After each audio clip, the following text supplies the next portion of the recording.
Shkon jeta nëpër mjekse nuk munden me diagnostifikuar, sepse mjekësia bashkëore ende nuk e pranon se ekziston magjia dhe nuk e pranon se njerëzit mund të preken prej magjisë.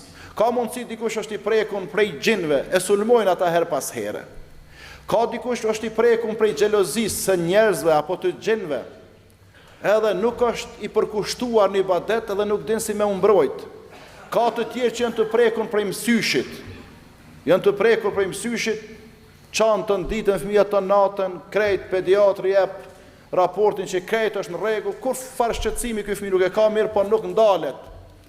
Andaj, në këto raste dhe të ngjashme me këto, ne duhet me u drejtue çdo herë tek Allahu te bareke ve taala.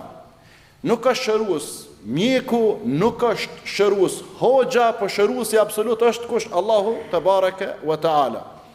Dhe tash, por mos më na ndodh neve këto probleme shpirtërore, magjia, sehri, apo sulmin nga xhinët, apo mësyshi, mos më na godit, apo xhelozia, apo urrejtja, apo smira të tjerëve, është mirë me u mbrojt me mjete mbrojtëse të cilat na i kalon feja islame.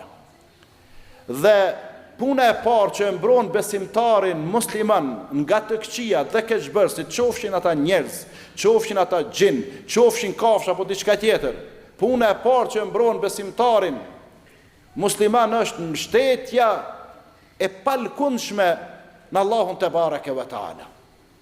Duhet me pas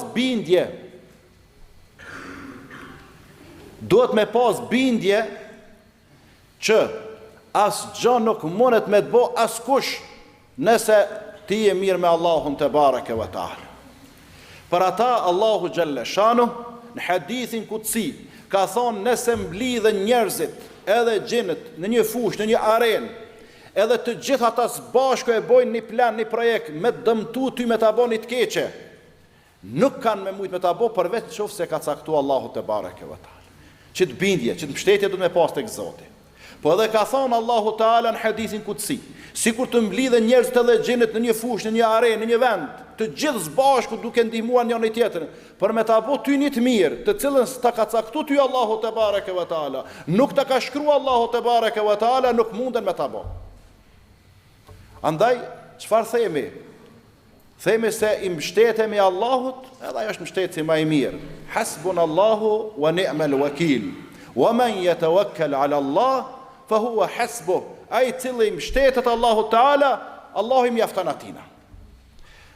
Pas kësaj mbështetje të palkundshme në Allahun te bareke ve taala janë disa punë që duhet me i pas parasysh. Dhe ato bëhen shkak sebeb me na mbrojt prej të këqijave dhe keqbërësve kushdo qofshin ata. E para prej tyne, e para prej punëve që na mbron nga të këqijat dhe keqbërësit, kur kemi halle, kur kemi peshpëritje vezvese, kur kemi mërzi, kur kemi humbje të disponimit, humbje të vullnetit, është me thonë sa ma shpesh fjalen e'udhu billahi minash shejtanir rajim. Sepse ka mundësi njerëzit ngacmojnë, provokojnë, shqetësojnë, e ata njerëzit e këqijën bashkëpunëtor me kanë me shejtanët. Ka mundësi nga njerë shejtanët apo gjendët me të shqetësue.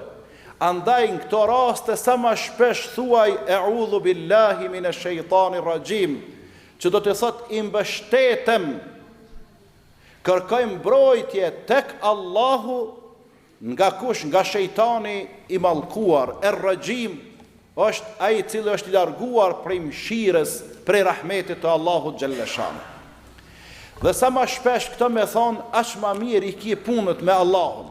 Sa ma shpesh të me thonë, aq ma larg i kje shejtanët, aq ma larg i kje gjinët keqbërës, aq ma larg i kje njerëzit keqbërës. Sepse sot në mesin e njerëzve, ka asi njerëz keqbërës që nga njëherë po mendoj, mos pja u kalojnë edhe shejtanëve të mallkuar. Ka do thot njerëz, aq bojnë keq sot, sa që nga njëherë të shkon mendja se mos janë ai far partije me shejtanët, edhe me gjenet, edhe kanë bënë e fara aleance për më ju bënë njerëzve keq. Allahu na ruajt prej sherrit të tyre. Andaj Allahu Teala po thot: "Wa imma yanzaghannaka minash shaytani nazghun fasta'idh billah innahu samiun alim." E nëse ty të godet ndonjë vezvese, ndonjë shqetësim nga shejtani dhe bashkëpunëtorët e tij, fasta'idh billah, kërkon ndihmë, kërkon mbrojtje tek Allahu. Pse? Innehu semiun alim, sepse Allah po i dëgjon ata që po dojnë ty me të bë. Allah është alim i gjithdijshëm, po i din planet, po i din projektet, çka po i bojnë ata.